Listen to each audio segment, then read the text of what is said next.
Hello, Rhoda here. Welcome to my craft room. Today I'm going to be working on my art journal again, and I'm going to use up some more of these little pieces of die cut with a bird house and branch and a few other things. The phrase has something to do with a compass, so I picked this out to use from Classics number 1, SCF001. And I'm going to stamp that in the background. And then I may have a few things out of this washi pad that I can use. I'm thinking about maybe the floral piece here and I don't know. A couple other things I think caught my attention. So let me get this out of the way and we'll look at the sneak peek. And here we go. Now this is a page about my great aunt Effie Florence Salmons, and she was Grandma's second oldest full-blooded sister. They all had an older sister where Mary Elizabeth Mills had married first to Carter Salmons, and then she married second to Fred Salmons, and that's where my bunch comes from. But I wrote over here that Lewis Bradley was the love of Effie's life. She married him on my birthday, March 22nd, 1904. Not the year now, guys. In Martin County, Kentucky. Effie was 16 and Lewis was 10 years older. His parents was William Bradley, who was born in Russell County, Virginia, and Sarah Crum. There are quite a few familial connections with William and Sarah Crum's children. Sarah Crum had a sister, Rachel, that married Cotton Hill Bill Markham. And then another sister, Diana, married a Morgan Messer, brother to old George Washington Messer, that was shot in Bath County, Virginia. Now, that George Washington Messer married their oldest sister. Now, this is Ida Bell here and Effie. No, I'm sorry. This is Ida Bell and this is Effie. It's kind of a faded picture on her right here. And I've recently got more pictures from that cousin. I just haven't put them in here yet. See, Lewis and Effie did live on Stone Coal.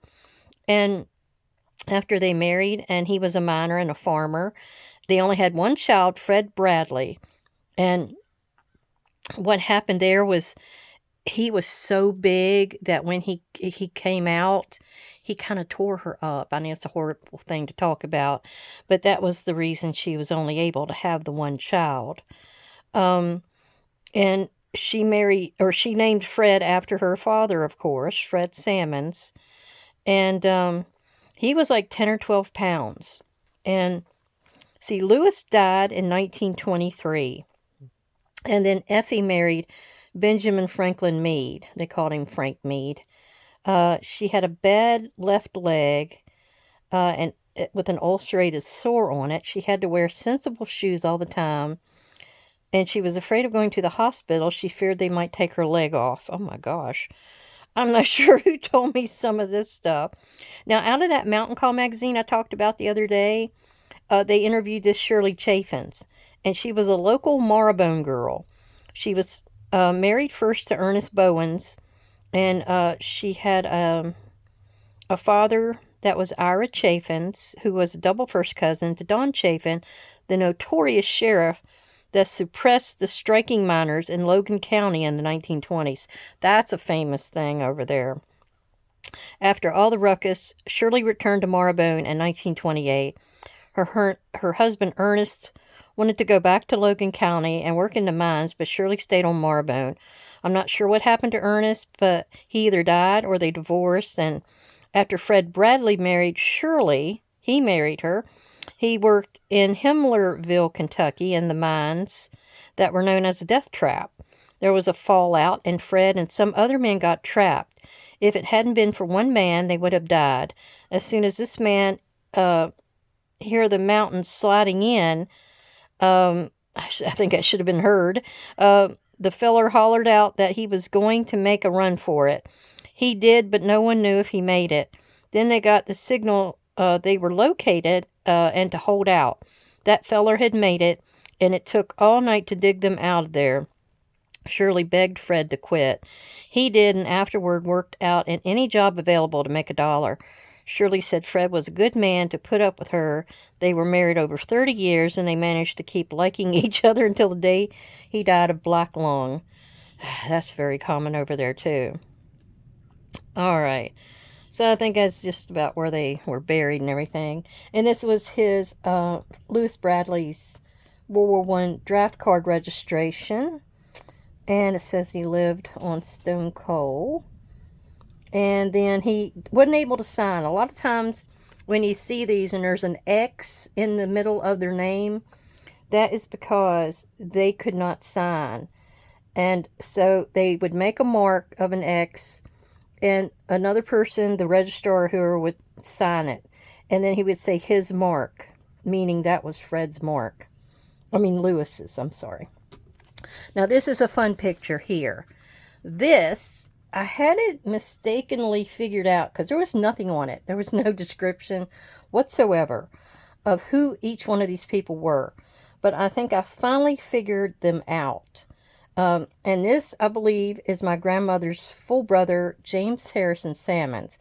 You notice him with the gun.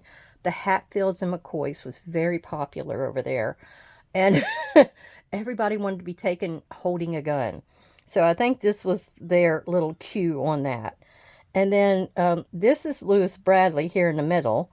Though I had him as somebody else. He didn't quite look like Lewis Bradley to me. And then this is Kelly Salmons. So, actually, that's not Kelly. I think that might be Leif. Now I've got that wrong. I had them two mixed up in this earlier photo. Where is it? Where is it? This one. I was thinking this was Kelly and that was Leif. But it's not. That's Leif and that's Kelly. So I believe this gentleman is this one here, Leif. Oh, God, I got to change that one. I was told recently by Bobby Salmons on a visit in 2008 that one of these guys was Lewis Bradley. It has to be the middle one. That's what he told me. The guy on the right side, okay, I'm explaining all that about what I just showed you. The youngest guy on the left has to be James Harrison, is my best guess. I think this was taken about 1910. So he was about 20 years old. Oh, I did say he's holding a pistol, which became a fad in those days as Jesse James rode through the area. And then also the Hatfield-McCoy feud was raging then. Okay. So that's enough little interesting tidbits there for you. All right. And let's get to it. Gotta get all my goodies back up here.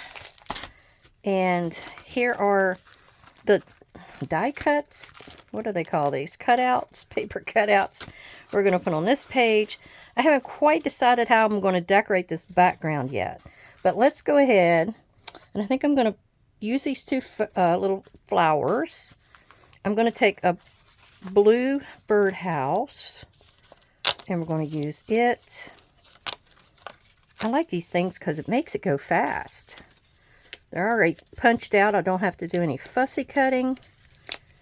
Right up my alley. Okay. I'm getting this branch off of here. That will be part of it. And I think I want this bird. And that might be all I need off of this page. And then I don't know if I saw something else back in here. Now, the one phrase that I want to use has to do with a compass. Oh, right here. Ooh, kind of ripped that a little bit. Let nature be your compass. So that's our phrase. And then there's another big flower on this page I'm going to steal. What I'm going for here is like this branch is starting to bloom out. Like spring is coming. Which is what I am hoping for on this visit to West Virginia. Okay. Now, let's see. I don't think I want anything else from this grouping right here. So that can go to the side.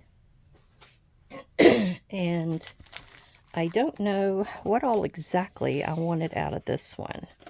I think I wanted this plant. These are the washi stickers. So I know I want that plant. And I was playing with the idea of using one of these on my branch, but I don't think I'm going to waste that. Okay, so let's just see. Let me get a background on here because I need to start stamping. So I believe to make it easier for me to stamp, I'm going to go ahead and use just a kind of like an ink, like an oxide of some type. But I want to make it something maybe pinkish. Okay, I brought over my little tray of distress inks, and we're going to put on a little spongy, and we're going to see what we're going to do. I've got a sponge sugar that's really pale pink. Let's see if it's still got some color in it. Does it? Not much. That one's kind of gone dry on me. Well, let's go for the next one. That one's going to be used to make some papers. I've got saltwater taffy.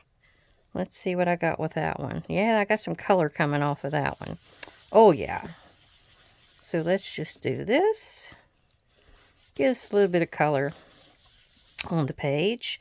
I don't want anything too dark because I would like to use some of those washi stickers. And if you have a dark background, they don't do so well. And I thought this would look like maybe like the morning sky. Like the sun is coming up and you see this beautiful sunrise starting to happen. I thought I would go with that look. Now I got a worn lipstick. Is that what I just used? I think it's what I just used. No, I used saltwater taffy. This one's a little darker. So let's see what I got there. I just want to cover it with something happy. And then we got our pink here. Whoa. That's definitely pink. The only thing when you use one of these spouncers is you might come down too hard and make the circle. Now, if you're using an oxide, you can usually work that circle out pretty easy. But with the inks, it's not as easy. Yeah, not as easy. So you got to be a little gentler. All right. Yeah, I'm not wanting too much of anything on here. Now, I'm probably going to go over and pick my, maybe picked raspberry and go around the outside edge. And this is picked raspberry in the oxide. So it's going to be a little stronger and have a little bit more creaminess. Yeah, see how it does much better. A lot of people like to use oxides because they blend a whole lot easier and things like that. So, yeah. I'm just going to kind of go around the outside to give myself a little bit of color. There we go.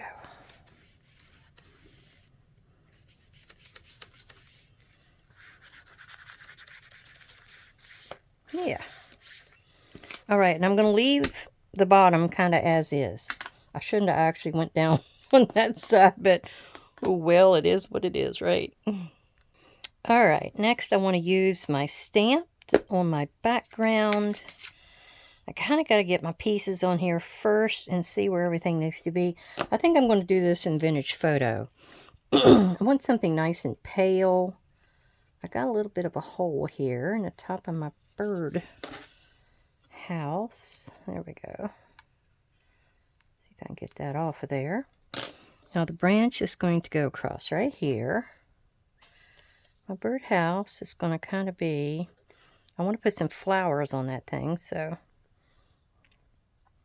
And I may put the bird up on the branch, so let's go down a little further. Yeah, something like that. And then he can sit up here. Yeah. Now I can also do it from the other side. Remember, these are reversible. So maybe, yeah, I like that better. He's looking into the middle. Now these big flowers and things, we're going to be putting them on the branch.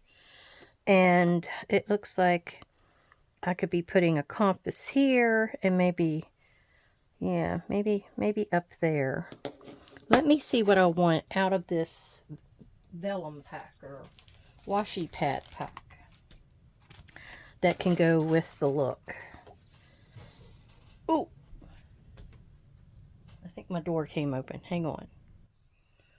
Okay, I like the idea of this little poofy flowered plant to be down here. And I don't know whether I want that branch up here to be coming in, but I think I do. It's got like a blue cast to it. And I think that would be pretty. And I'm hoping that looks like it's down near the ground. I have this little bit of a plant as well that maybe I can add in there somehow. Let's do that. I do have a few more flowers on here, but I don't think I'll need them. Okay.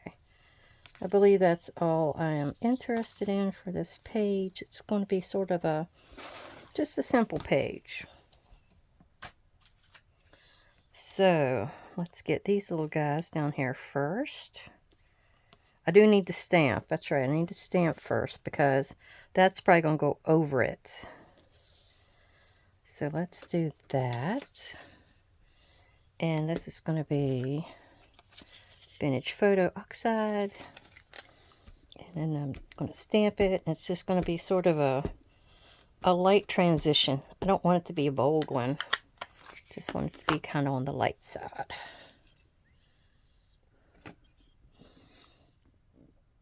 And I guess I could have made it where I didn't do anything with the... Ooh, that is very light. But I think that's okay. It kind of gives me the impression, but it's not taking...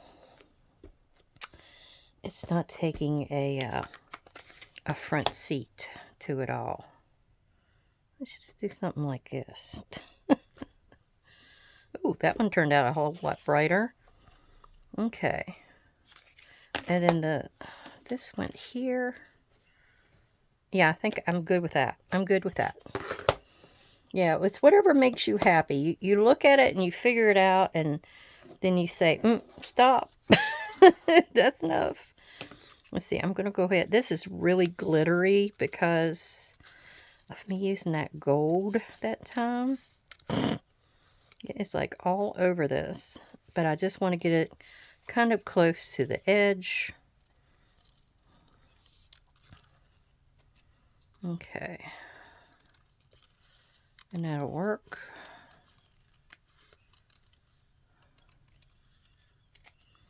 And then we'll do the same with this one. With washi, you shouldn't have to do this, but because especially when I got white on the background where these are going, you wouldn't be able to really see it. I'm just wanting to get it a little closer because they're going to be next to each other, and I don't want that to affect it, like milk one out. I guess is a proper terminology for that. Milk it out. All right. So let's see what we got. Put this down. Now, I don't know who else has thought about doing art journaling, but it is really, really fun. You really might think about doing it. It's very, I don't know what you would say, relaxing. You just, you know, if it doesn't turn out, it doesn't turn out. It's just, you're playing and you're seeing how it's going to do. And it might be something you're wanting to try for another project, and you're wanting to test it out and see how it will look on a smaller scale. That is another good reason. Okay, I think that's what I wanted. Oh, that didn't across each other, and there's even another one right back here. Wow, I didn't even notice that. So that works perfectly. All right. We want our branch on here first. And what was I saying? I wanted it about right here. Yeah. Because this being kind of really close and touching is going to work out perfect. I'm not really going to hook anything onto this birdhouse because you're supposed to have it to where it looks like it's hanging. I'm going to make it under the branch, so that can kind of work for me. Yeah, I'm going to put it like right there. Yeah. I'm pulling it down. I want it to be right close to that little weed or plant, whatever that thing is. Okay.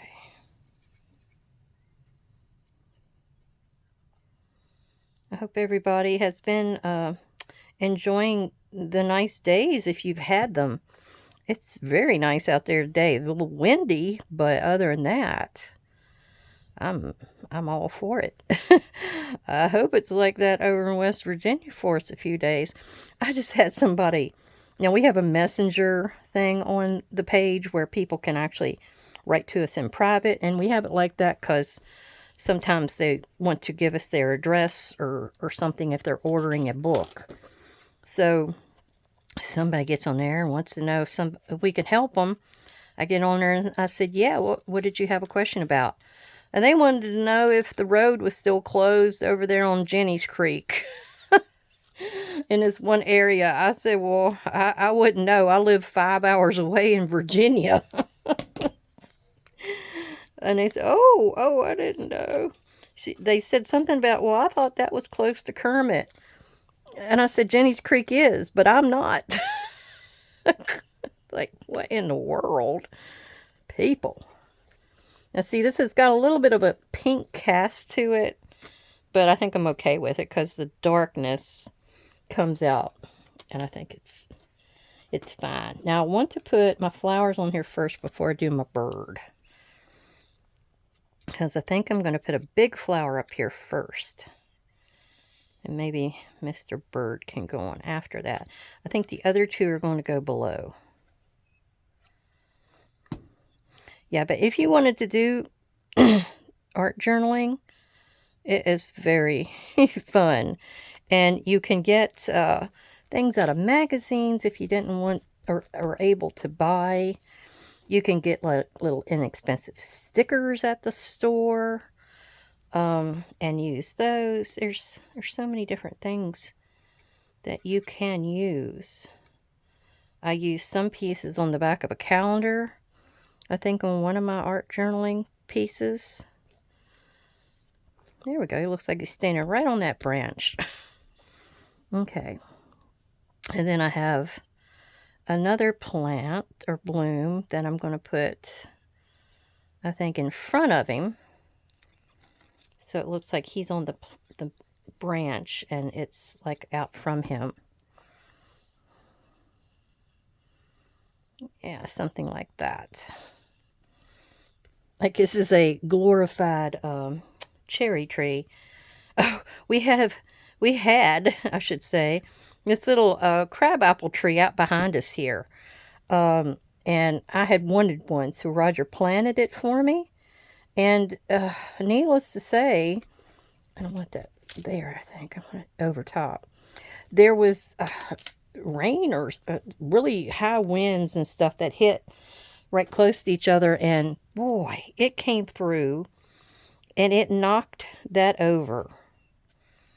That whole tree, I think it was rotted on the bottom somewhere. So the whole little tree is history. It's a goner. I think I like it down here at the bottom better. I wouldn't mind it being on something though. Let me see about this. Although that kind of goes hand in hand with it. What about this one? No. Well, I have this little strip that I pulled off the other day of something, so let's try it. it's got browns in it, so I think that would suit our purpose better. Because there's browns in some of the items here. So I'm going to do it just like that. Wipe some of the excess off. I'm going to cut that right there. I think there's even a little bit of brown in my bird. Okay, so let's put that down.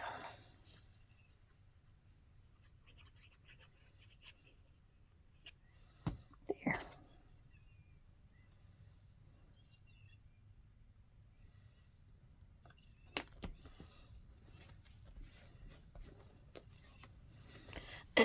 Okay, there is our project for the day. Art journal page with our little birdie. Pretty pink background. Like the sun is coming up. And let me hold it up for you. So there we go. I didn't use too much on there. I like how the little plants are coming up down here. And then I've got like a reflection. You do like a triangle or a diagonal kind of design in a lot of cases. And you carry your color, like the blue is being carried all around, and so is the pink. And the browns up here are reflecting the brown down here. All right, I hope you enjoyed that, and I will talk to you again soon, all my subscribers and viewers. Thank you. Bye-bye.